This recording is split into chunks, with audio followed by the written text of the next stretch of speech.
우리는 지난 주일에 마태복음 13장을 통해서 네 가지 밭의 비유 혹은 네 가지 땅의 비유를 살펴보았습니다. 비유의 핵심은 분명히 같은 사람이 같은 씨를 뿌렸지만은 그 결과는 달랐다 하는 것입니다. 이유가 무엇인가? 이유는 땅이 달랐기 때문이라고 그랬습니다. 땅은 하나님의 말씀을 듣는 여러분과 저 우리 사람들의 마음이라고 했습니다. 똑같은 자리에 앉아서 똑같은 말씀을 들었지만 어떤 사람은 그 말씀으로 인해서 거듭나고 자라가고 열매를 맺지만 어떤 사람은 여전히 무지한 상태에 머물러 있고 전혀 영적인 성장과 열매를 맺지 못했다라고 했습니다. 왜 그런가? 무엇 때문인가? 밭의 문제라고 했습니다. 이 비유의 가르침은 시대를 막론하고 하나님의 백성들에게 너무나 중요한 원리를 가르쳐 주고 있습니다. 씨를 뿌리는 자는 하나님께서 주신 씨인 하나님의 말씀을 신실하게 뿌려야 합니다. 이 씨는 어느 특정한 사람들에게만 뿌려지는 것이 아닙니다. 예배당 안에 있는 사람들 중에는 정확하게 이 비유가 언급하고 있는 네 종류의 마음밭이 존재한다라고 말씀을 드렸습니다. 앉아있는 여러분들 마음의 상태도 네 가지로 충분히 나눌 수 있다 하는 것이죠. 이처럼 네 가지 마음밭의 비유와 함께 성도에게 있어서 하나님의 말씀이라고 하는 씨앗이 얼마나 중요한가를 보여주는 말씀이 바로 오늘 우리가 함께 읽은 본문의 말씀이라 하는 것입니다. 그래서 우리가 읽은 이 본문의 씨가 자라나는 비유, 이것이 그런 차원에서 굉장히 중요한 것입니다. 오직 마가복음에만 기록되어 있는 이 비유의 말씀을 통하여 하나님께서 오늘 우리에게 주시는 교훈이 무엇인가 한번 살펴보겠습니다. 먼저 비유의 내용과 의미를 알 필요가 있습니다.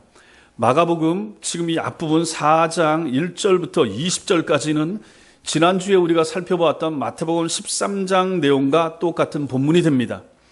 그리고 21절부터 25절까지의 등경 위에 등불을 두라라는 비유가 나오고 나서 그 다음에 오늘 우리가 읽었던 말씀이 그 비유가 나옵니다. 이 네 가지 밭의 비유와 여기 오늘 씨가 자라는 비유는 공통되는 점이 있습니다. 먼저는 하나님 나라의 핵심은 말씀 전파라라고 하는 것입니다. 이 비유에서도 주님께서는 오늘 뭐라고 시작합니까? 하나님의 나라는 사람이 씨를 땅에 뿌림과 같다라고 시작하십니다. 여기서 사람은 복음을 전하는 우리 성도들을 의미합니다. 씨는 당연히 말씀을 상징하는 것이죠. 땅은 무엇입니까? 이 세상을 나타냅니다. 그러므로 하나님의 말씀의 전파, 곧 복음 전도가 하나님 나라의 핵심 요소라 하는 것을 우리에게 알려줍니다. 마태복음의 네 가지 밭의 비유가 주로 하나님의 말씀을 듣는 사람들의 마음의 차이를 설명하고 있는 것에 반해서 오늘 여기 씨가 자라나는 비유에서는 밭의 중요성이나 아니면은 농사하는 농부의 역할, 이것은 드러나지 않고 있는 것입니다. 씨앗이 땅에 떨어져서 싹이 나고 이삭이 생기고 열매가 맺혀가는 전 과정 속에서 오직 강조되고 있는 것은 씨앗 자체의 생명력이라 하는 것입니다. 즉 말씀의 씨가 사람의 마음에 뿌려져서 그 씨가 자라나는 것은 전적으로 하나님의 신비한 역사라고 하는 것을 우리에게 말해주는 것입니다. 하나님의 나라는 말씀의 씨를 땅에 뿌림으로 시작된다 하는 것입니다. 여러분과 제가 하나님의 사람들이고 우리 마음속에 성령이 임하시면 우리 마음이 하나님의 나라가 되는 것입니다. 우리 마음속에 임하는 하나님의 나라는 하나님의 말씀의 씨앗이 우리 속에 뿌려진 것으로 인해서 시작됐다 하는 것이죠. 말씀 듣고 회심하고 회심해서 하나님 나라 사람이 되고 그 하나님 나라 사람 마음속이 바로 하나님 나라가 임한 것이라 하는 것입니다. 또 하나 우리가 여기서 볼 수 있는 것은 시간을 두고 하나님 나라는 완성이 되어져 가더라 하는 것이죠. 27절 말씀에 보시면 그가 누굽니까? 농부죠. 그가 씨를 뿌려놓고 나서 밤낮 자고 깨고 하는 중에 이렇게 말하고 있습니다. 씨가 자랐다라고 하는 이 말씀, 이것은 상당한 시간이 흘렀다라고 하는 것이죠. 밤낮 자고 깨고 하는 중에, 즉 시간이 흐른 거죠. 봄에 씨를 뿌려놓고 시간이 흐르고 여름 지나고 가을 지나서 결실하는 것처럼 시간이 흐르는 거죠. 이것은 신앙에 있어서 시간의 중요성을 우리에게 보여주는 것입니다. 우리는 언제나 조급합니다. 그래서 빨리라고 하는 말을 흔히 사용하고 심지어 이것은 외국인들도 한국말 중에서 가장 먼저 접하는 말이 빨리라고 할 정도니까 참 급한 민족인 거죠. 그러나 신앙은 하나님의 때를 기다려야만 합니다. 그냥 기다리는 것이 아니라 하나님께서 하나님의 방법으로 하나님의 때에 최상의 결과를 성취하실 것을 믿으면서 기다리는 것, 그것이 바로 신앙생활이라는 것입니다. 모든 우리 믿음의 신앙의 선진들이 그랬지만 그 중에서도 아브라함의 생애가 신앙은 기다려야 된다 하는 것을 잘 보여줍니다. 아브라함이 하나님 앞에 부름을 받은 때가 몇 살입니까? 75세 때입니다. 75세 때에 부름을 받고 자손을 약속을 받습니다. 그런데 그가 실제로 이삭을 자기 품에 안은 것이 언제입니까? 그로부터 25년이 지난 100세 때에 그것이 이루어진다라고 하는 것입니다. 얼마나 긴 시간이 걸렸습니까? 이스라엘의 지도자 모세의 삶을 보더라도 시간이 얼마나 중요한가, 기다리는 시간이 얼마나 중요한가 하는 것을 우리는 알게 됩니다. 모세가 40세에 왕궁에서 도망쳐 나왔습니다. 광야로 갔습니다. 그리고 광야에서 40년을 보내고 80세가 됐을 때 가시떨기에 임하는 하나님의 영광을 보고 거기서 이제 하나님의 부름을 받아서 자기 백성을 이끌고 나오는 일을 감당을 했습니다. 80세에 그렇게 소명을 받아서 40년 동안 그 백성을 이끌고 가나안 행군을 하고 가나안 입성 앞에서 이제 자기 생애를 마감하게 되는 거죠. 그리고 느보산에서 묻히게 됩니다. 이것이 이제 120세 때입니다. 40년 사역을 위하여 하나님께서는 그를 80년을 준비시켰었다 하는 것을 여기서 보게 되는 것입니다. 급해서 안 된다 하는 것이죠. 급하다고 해서 하나님의 일을 우리의 힘으로 우리의 능력으로 이룰 수 있는 것이 아니라 하는 것입니다. 신약의 복음서뿐만 아니라 서신서들도 믿음으로 인내해라 하는 것을 계속해서 우리에게 권면을 해줍니다. 구약의 백성들이 약속된 메시아를 기다리는 사람들이었다면 신약의 성도들은 주님이 약속하신 대로 주님의 영광스러운 재림, 다시 오실 주님을 기다리는 사람들이라 하는 것이죠. 그래서 여러분과 저도 여기에 포함되는 것입니다. 구약의 백성들은 예수님 오신다, 예수님 오신다. 그걸 기다리면서 살았던 사람들입니다. 신약 시대와 그 이후에 살고 있는 여러분과 저는 오신 예수를 믿으면서 다시 오실 예수님을 기다리면서 삽니다. 그래서 우리는 언제 오실지 모르지만 예수님의 재림을 기다리면서 그 기다리는 시간 속에서 오늘도 살아가고 있다 하는 것입니다. 바로 그때가 하나님 나라가 완성되는 때입니다. 예수님 재림하실 때가. 그것이 이 비유에서 오늘 그가 자고 깨고 하는 중에라는 말로 간략하게 표현이 되고 있는 것입니다. 씨를 뿌린 농부가 그 결실을 보려 그러면 시간이 흘러야 됩니다. 오늘 씨를 뿌려놓고 내일 열매를 기대할 수 없습니다. 오늘 뿌리고 나서 다음 달에도 안 됩니다. 이것은 자연적인 법칙이 그런 것이 아니라 하는 것입니다. 영적인 세계도 마찬가지라 하는 것을 우리에게 알려주는 것입니다. 결실을 보려면 시간이 흘러가야 됩니다. 하나님의 말씀을 전한 사람이 열매를 보려면 시간이 필요합니다. 이거 특별히 목사님들한테 또 주일학교 선생님들이나 가르치는 사람들한테 꼭 필요한 거죠. 뿌리는 사람들 입장에서는 금방 열매가 맺으면 얼마나 좋습니까? 특별히 목사님들 같으면 설교 한 번에 사람이 회심하고 변화되면 얼마나 좋겠습니까? 근데 그런 경우들은 아주 드물더라 하는 것입니다. 하나님 나라는 시간을 두고 완성됩니다. 씨가 자라는 것과 똑같이 말입니다. 오늘 2부에서 또 하나 우리가 생각할 것은 하나님의 일하심과 심판의 날에 대해서입니다. 27절 말씀은 농부가 씨를 뿌리고 나서 자고 깨고 하는 중에 씨가 자라는데 그는 그것이 어떻게 자라나는가를 알지 못했다라고 했습니다. 농부는 모르죠. 자고 나서 조금씩 자라고 하는데 그걸 자기가 어떻게 다 알겠습니까? 그리고 나서 28절에는 땅이 스스로 열매를 맺대라고 말씀합니다. 이것은 열매를 맺는 능력이 땅에 있는 것이 아니라 땅에 있다는 말이 아닙니다. 이 표현에서 주님은 농부 자신에게 씨가 자라게 하는 능력이 있지 않다 하는 것을 강조하고 있는 것인데 그렇다면 그 능력은 어디 있단 말입니까? 당연히 하나님께 있는 거죠. 씨가 자라서 결실하는 것은 농부의 능력이나 그의 열심이나 수고에 달린 것이 결코 아닌 것입니다. 농부의 역할은 씨를 뿌리는 것, 그거죠. 하나님의 말씀을 순전하게 전하는 것, 그것이 목사의 역할인 것이고 씨가 자라는 것은 전적으로 하나님의 역사라 하는 것입니다. 29절에 열매가 익으면이라고 말합니다. 이것은 열매가 스스로 영그러 가면이라고 하는 말인데 하나님의 나라가 완성되는 날을 말하고 세상의 종말을 가리키는 것입니다. 그때가 종종 오늘 본문도 나타나지만 낫을 대는 것으로 표현됩니다. 즉 추수하는 것으로 비유가 되는데 하나님의 심판을 나타내는 것입니다. 그때 거둘 것은 거두어 드리고 버릴 것은 버려질 것입니다. 마지막 날에 신자와 불신자, 택자와 불택자가 알곡과 가라지가 그렇게 가려질 날이 반드시 있다 하는 것입니다.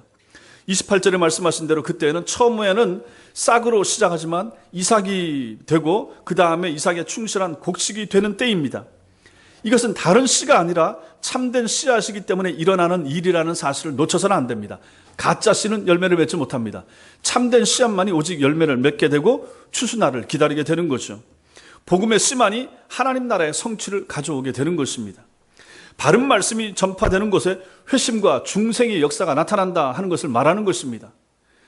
이 시대에 바른 복음이 아닌 것을 뿌렸음에도 불구하고 많은 사람이 모이면 사람들이 보기에 많은 숫자 때문에 저 사람이 뿌린 복음의 씨가 참된 씨라라고 착각할 수가 있기 때문에 이것이 또 중요한 것이 되는 것입니다.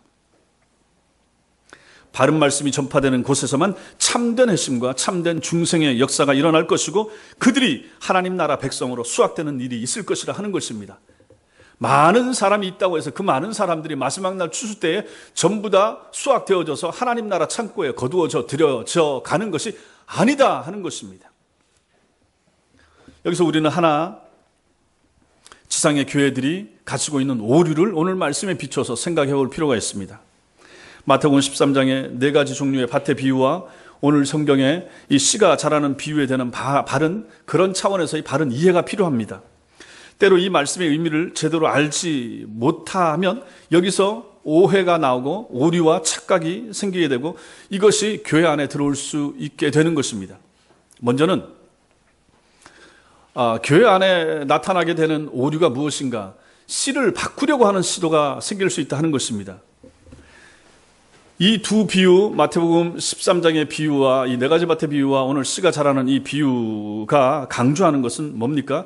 씨를 뿌려야 한다는 것이고 씨는 바른 복음을 의미하며 따라서 씨 자체는 문제가 없다 하는 것을 먼저 인정해야 하는 것입니다. 씨는 상관없습니다. 복음 자체, 말씀, 성경, 씨는 문제가 없습니다. 이것을 전제해야 됩니다. 문제는 뭡니까? 밭에 있습니다. 말씀을 듣는 사람들의 마음이 중요합니다. 이거 지난주에 계속 강조했습니다. 씨를 뿌리면 바로 어떤 가시적인 결과를 볼 수 없다라고 말씀을 드렸죠. 말씀을 전하는 사람들은 종종 말씀을 빼앗아가는 사탄의 역사, 은혜를 받는 것처럼 보이지만은 정작 아무것도 받아들이지 않는 바위처럼 딱딱한 그러한 굳은 마음들, 모든 말씀의 역사를 질식시켜버리는 가시덤불을 보고 낙심하기 쉽습니다. 누가? 말씀을 전하는 사람들이, 전도하는 사람들이, 설교하는 사람들이 그러기가 쉽다 하는 것입니다. 이때 농부, 즉 이 말씀을 전하는 사람 입장에서는 유혹이 생기게 됩니다. 그 유혹이 뭡니까? 씨에 대한 생각이 달라지는 거죠. 종자를 바꿔보자 하는 생각이 드는 것입니다. 씨가 잘못됐나? 씨를 뿌렸는데 이거 금방 열매가 안 맺히네? 씨가 잘못됐나? 하는 생각을 하게 된다 하는 얘기입니다. 다른 밭에 씨들이 잘 자라는 것을 보면 이 씨를 뿌린 사람 마음속에 그러한 생각이 들 수가 있다 하는 것입니다. 그런 유혹이 찾아오는 거죠. 그래서 길가와 같은 토양에도 통하고 뿌렸더니 길가밭에서 잘 자란다. 흙이 얇은 돌밭에도 뿌렸는데 열매가 잘 맺혀진다. 가시떨기에도 질식당하지 않고 살아남을 수 있는 그런 종자 어디 없을까? 우리 씨, 내가 뿌린 이 씨가 이게 좀 시원찮은 거 아닌가? 왜 세 가지 종류 밭에서 다 죽어버리고 좋은 땅에 뿌릴 때만 이게 살아남지? 좋은 씨를 가지고 정말 괜찮은 씨, 종자를 바꿔서 네 가지 땅에 다 살 수 있는 씨 없을까? 이런 생각을 할 수 있게 된다 하는 것입니다.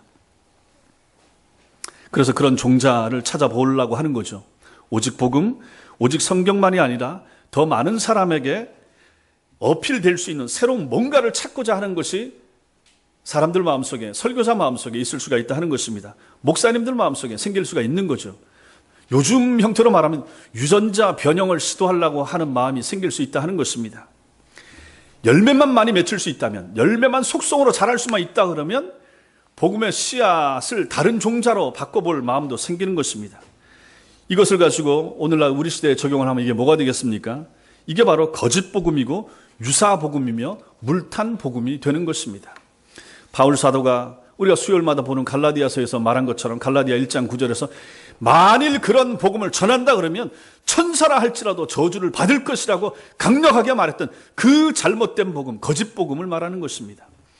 갈라디아 1장 10절에서 그것은 하나님이 아니라 사람을 기쁘게 하는 복음이라라고 그렇게 바울이 정의 내렸던 그 복음이라 하는 것입니다.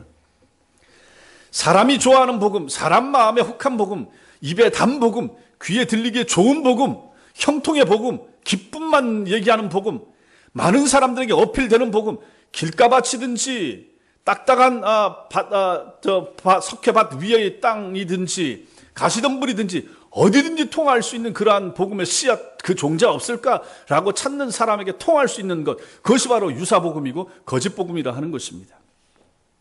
그것들은 아주 빠른 시간에 눈에 보이는 가시적인 결과를 충분히 만들어내기도 하고 그렇게 잘합니다. 또 어떤 밭이든지 가리지 않고 열매를 만들어냅니다. 하지만 그런 열매는 하나님 나라와는 아무 상관도 없는 것이고 사람의 왕국, 곧 사탄의 나라를 만들어내는 것이 될 뿐이라 하는 것을 잊지 말아야 합니다. 이것은 매우 심각한 문제가 됩니다. 오늘날 상당수의 교회들이 주장하고 따라가는 번영신학, 잘 됩니다, 형통합니다, 긍정의 힘, 잘 되는 나, 뭐 이런 유의 복음들, 미국에서 들어온 그러한 커지는 복음, 쉽게 숫자가 늘어가는 그러한 복음들, 번영신학, 또 신사도 운동들, 종교다운주의, 교리를 떠난 교회 연합운동, 그런 것들이 여기에 속할 수 있다라고 생각합니다. 다수의 사람들에게 인정받고 칭찬받는 복음은 실제로 가짜 복음인 것입니다. 그런데 사람들은 분별을 못하는 거죠. 꽝 잡는 게 매라라고 하는 식으로 교회도 사람 많이 모으면 좋은 거 아니겠습니까? 사람 많이 모이면 헌금 많이 하고, 헌금 많이 나오면 선교하고 전도하고 이웃을 위해 구제하고 대사회적인 활동하고 그러한 명분을 가지고 일을 하지만 그것이 바로 오늘 말씀에 비춰보면 충분히 가짜 복음일 수가 있다 하는 것입니다. 또 하나 우리가 이 말씀에 비춰서 교회들이 가지고 있을 수 있는, 또 교인들이, 성도들이, 또 목사님들이 가질 수 있는 오류가 무엇인가? 하나님을 대신하려고 하는 시도가 있을 수 있다는 것입니다. 오늘 본문을 바로 이해하지 못할 때 시도되는 또 하나의 시도가 바로 농부가 하나님을 대신하려고 하는 것입니다. 열매 맺게 하시는 분은 하나님이시라라고 하는 사실을 놓친 결과인 거죠. 씨를 뿌린 후에 농부는 밭도 살펴야 되고 김도 매야 하는 등 여러 가지 수고를 해야만 합니다. 그러나 이것은 농부가 씨를 자라게 하고 열매를 맺게 할 수 있는 능력을 가지고 있다는 말이 결코 아닌 것입니다. 농부가 다른 일은 다 할 수가 있어도 씨를 맺게 하는 일만은 결코 그가 할 수 있는 것이 아닌 것입니다. 우리 시대에 큰 회사를 경영하는 사업가와 큰 교회를 목양하는 목사의 차이가 별로 없어 보입니다. 그 사람들은 모두 쉴 틈 없이 분주하고 미래를 구상하고 계획을 세우고 실행하고 평가하고 회의하고 하느라고 굉장히 바쁩니다. 그리고 또 한편으로 불안해하는 마음도 있습니다. 더 성장하지 못할까봐, 더 크지 못할까봐. 이윤과 성장에 대한 걱정이 늘 앞서는 거죠. 그러다 보니까 참된 쉼이 그들에게는 없습니다. 왜 그렇습니까? 그것은 그 뿌리에 들어가면 그들이 하나님을 대신하려고 하기 때문에 그렇다 하는 것입니다. 겉으로는 성공하는 듯이 보이지만 정작 그들은 행복하지 못합니다. 농부가 하나님을 대신할 수 없듯이 목사가 아무리 유능해도 하나님을 대신할 수는 없는 것입니다. 이 시대의 많은 교인들은 창세기 30장 1절에서 라헬이 야곱에게 했던 것처럼 그들 교회 목사님들에게 말을 합니다. 내게 자식을 낳게 하라. 그렇지 아니하면 내가 죽겠노라. 라헬이 야곱에게 이렇게 하지 않았습니까? 그런 것처럼 이 시대의 교회 성도들은 목사에게 뭐라고 말합니까? 교회를 성장시키십시오. 이 지역에서 가장 큰 교회 한번 만들어 보십시오. 그러한 교회 성장 방안을 한번 제시를 해보십시오 라고 요구를 합니다. 그리고 교회 목사, 후임 목사를 찾을 때 그런 목사를 찾습니다. 수소문 해봅니다. 그러다가 이 사람 저 사람 통해서 그런 사람이 있다 그러면 그 사람을 찾아가서 때로는 조릅니다. 그분이 사역하는 교회의 사정이나 성도, 형편 이런 거 고려하지 않고 그냥 자기들 위주로 우리 교회 와주세요. 우리 교회 와주세요. 사례 충분히 드리겠습니다. 사역할 수 있는 환경 잘 만들어 드리겠습니다. 오십시오. 그렇게 청빙하려고 가진 노력을 다합니다. 그들의 관심은 씨, 곧 복음의 말씀도 아니고 하나님의 나라 이것도 아닙니다. 자신들의 교회 왕국을 확장시킨 것 외에는 다른 관심이 없어 보인다 하는 것입니다. 주변의 다른 교회들보다 더 빠르게, 더 크게 성장하는 교회를 만들어내면 좋겠습니다 라고 청하는 거죠. 창세기 30장 2절에서 야곱은 라헬에게 성을 내면서 이렇게 대답합니다. 그대를 임신하지 못하게 하시는 이는 하나님이시니 내가 하나님을 대신하겠느냐? 이렇게 대답합니다. 이렇게 바르게 대답하는 사람은 적고 하나님을 대신하고자 하는 사람들은 이 시대에 넘쳐납니다. 자신이라면, 나라면 그 일을 해낼 수 있겠다 이렇게 착각을 한다든지, 내가 가면 그 교회를 부흥시키겠다, 저도 예전에 그런 생각하기도 했고요. 아니면 이 프로그램을 여기에다가 도입을 하면 그 일이 가능하다라고 생각하게 되는 것입니다. 이것만 잘 배워서 이 교회 시스템에 접목을 시키면 교회는 충분히 성장하고 잘한다. 아니면 교회를 목 좋은 곳에 이전을 하면, 아니면 건물을 지어 놓으면 사람이 모일 것이다, 잘 될 것이다, 그렇게 생각을 한다 하는 것입니다. 미국에서 제자훈련 받으러 갔다가 조금 안면에 있는 목사님을 만났습니다. 근데 그 당시에 유행하는 모든 프로그램에 대해서 그 목사님이 줄줄줄 꿰고 있었습니다. 저한테 이거는 이런 것이고 저것은 저런 것이고 이건 어떤 데 좋고 저것은 저런 데 좋고 하면서 설명을 하면서 자기네 교회에서 그 중에서 몇 개를 적용을 한다는 그런 얘기를 들은 적이 있습니다.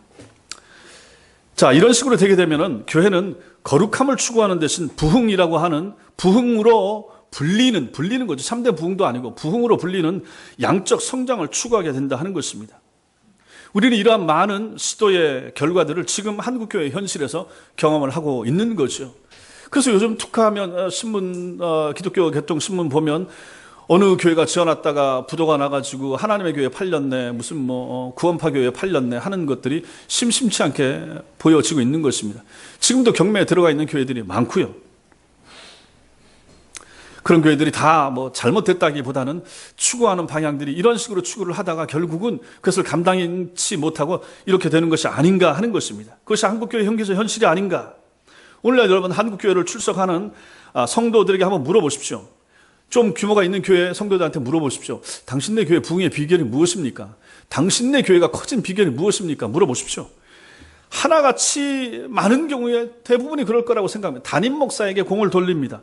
우리 목사님의 카리스마, 우리 목사님의 영역, 우리 목사님이 기도를 얼마나 열심히 하는데, 우리 목사님이 공부를 얼마나 많이 하는데, 우리 목사님 박사학위가 있고, 우리 목사님 리더십이 얼마나 탁월하고, 우리 목사님이 40일 금식을 몇 번 했고, 이렇게 이제 얘기들을 잘 할 것입니다. 과연 그런가? 과연 그것 때문인가?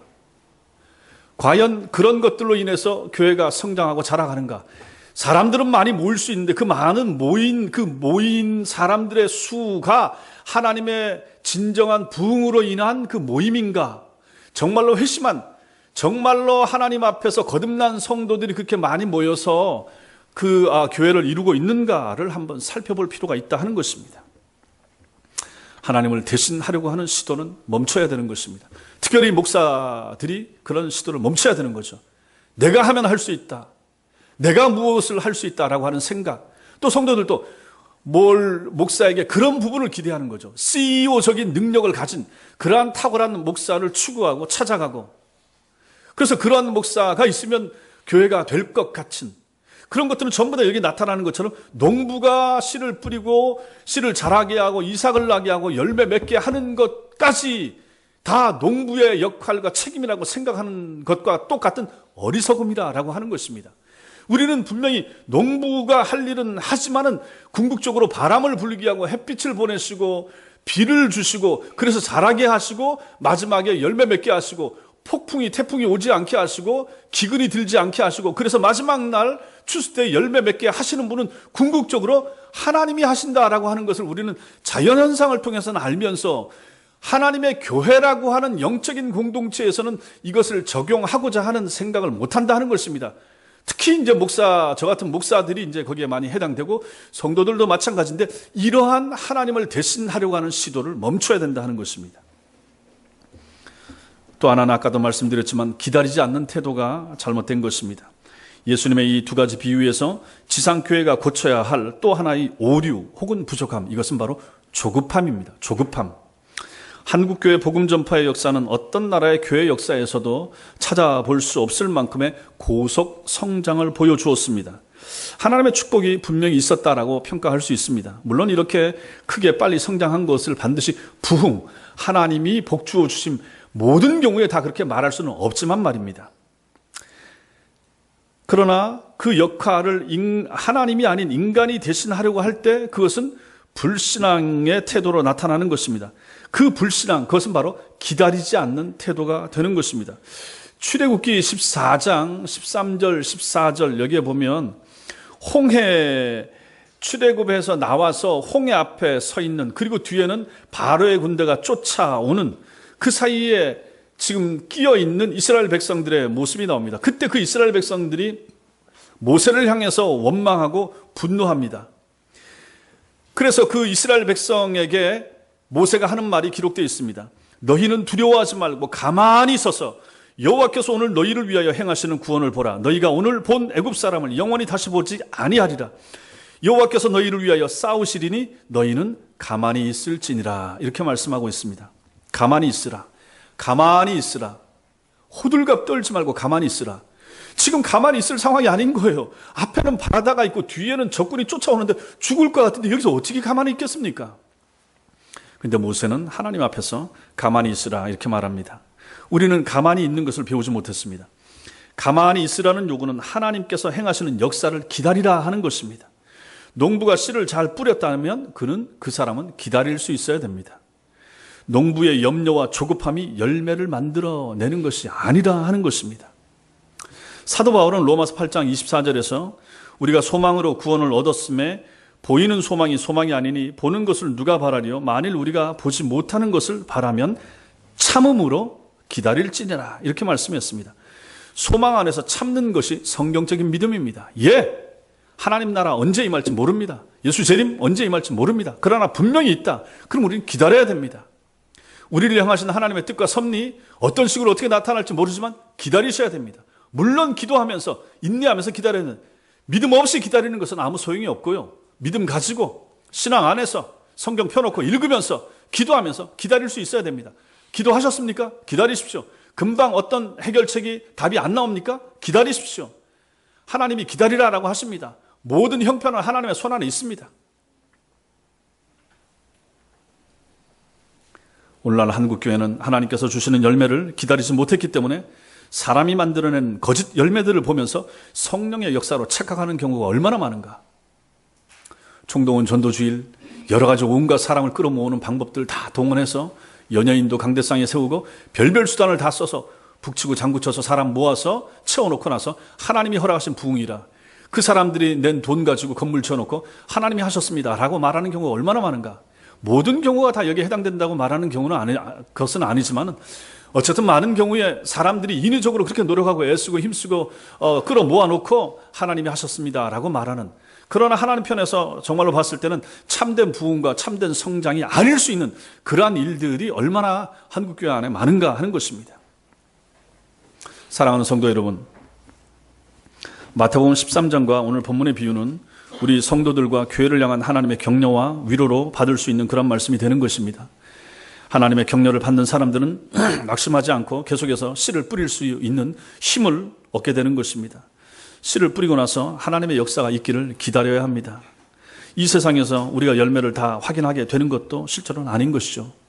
말씀으로 목회를 하는 목사님들이라 그러면 주님의 성숙한 제자는 하루아침에 만들어지지 않는다라고 하는 것을 늘 마음에 두고 사역해야 되는 것이죠. 저도 마찬가지고 아무리 잘 가르치고 했어도 금방 성장하지 않는 성도들의 모습을 보면서 목사들은 답답해하죠. 그러나 어떻게 하겠습니까?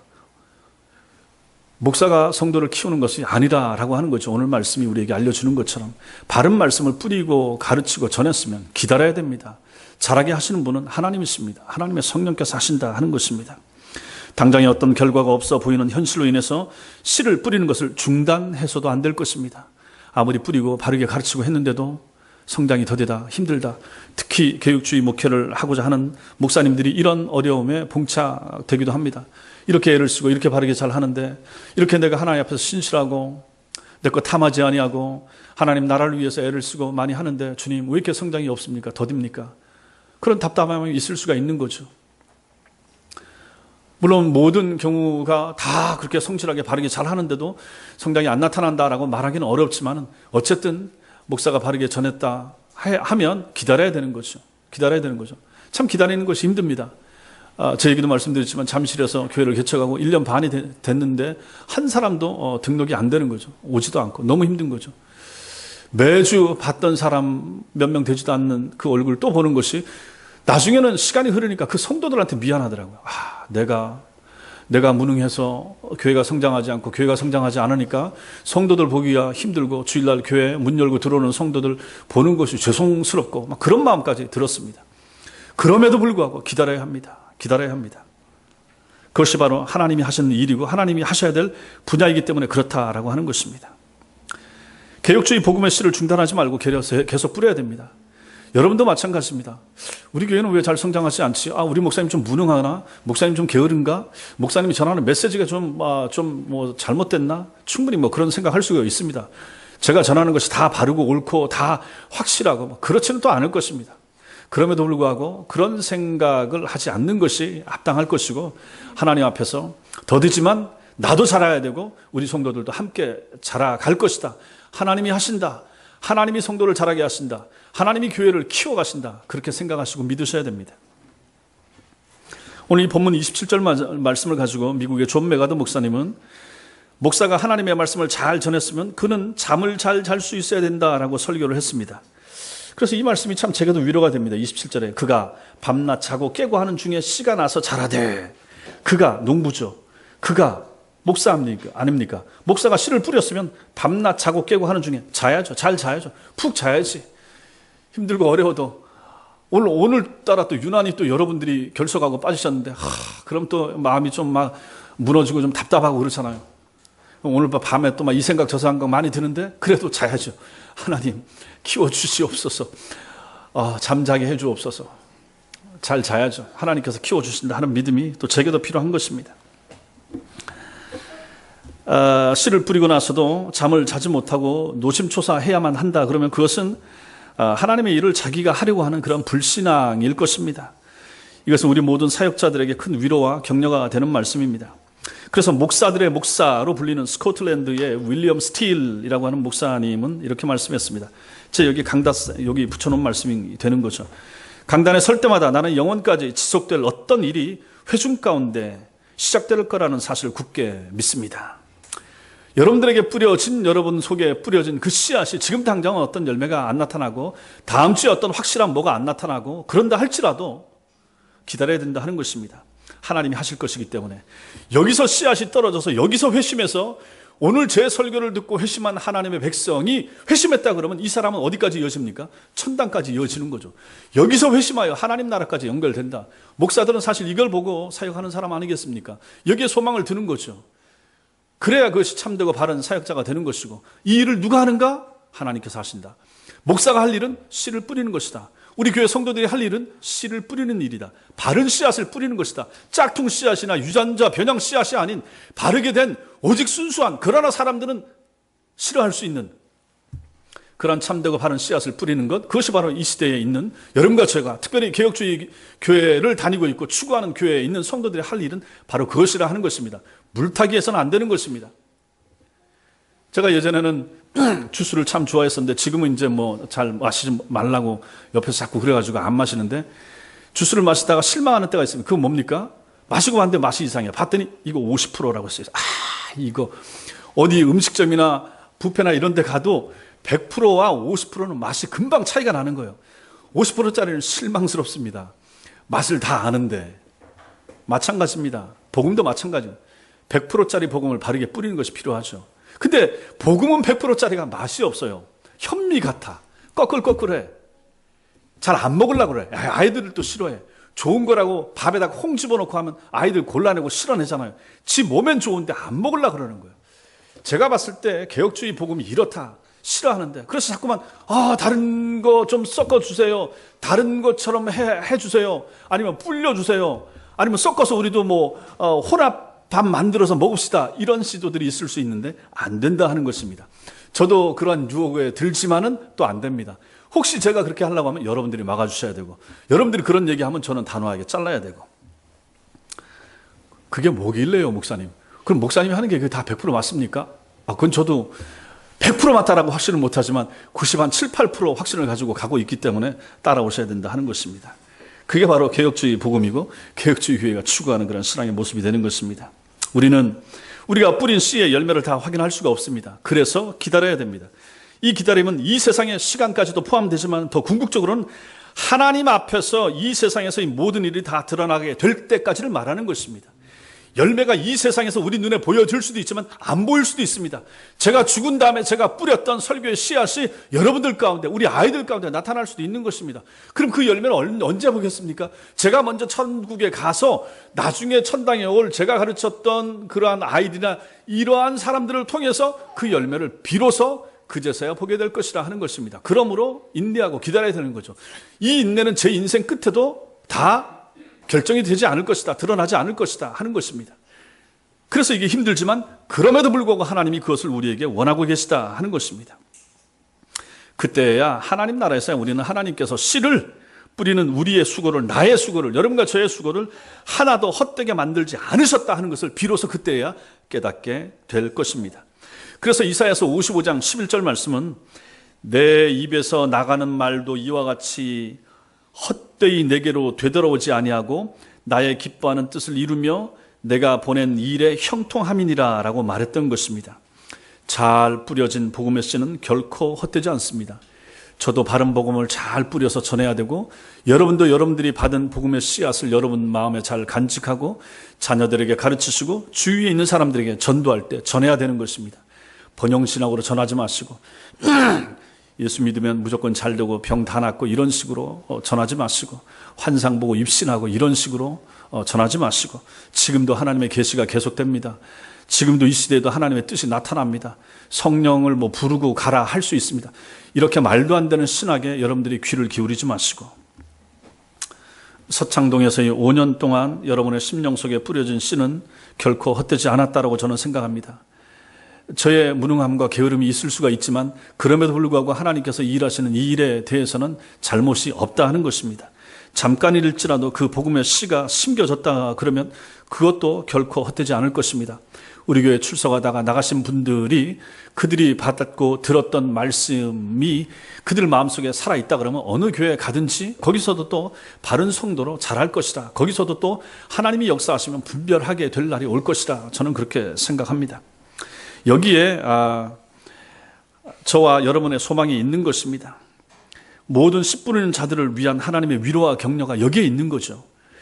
그래서 우리는 그날을 기다리게 되는 것입니다. 인내하면서 기다려야 되는 거죠. 여러분 개인에게도 적용하셔도 마찬가지입니다. 왜 금방 믿음이 안 생기지? 왜 금방 내가 믿음이 안 자랄까?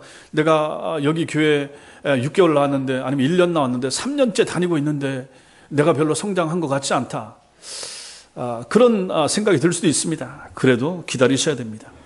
하나님의 역사는 우리 속에서 하나님께서 친히 하시는 일이기 때문에 기다림이 우리에게 필요하다 하는 것입니다.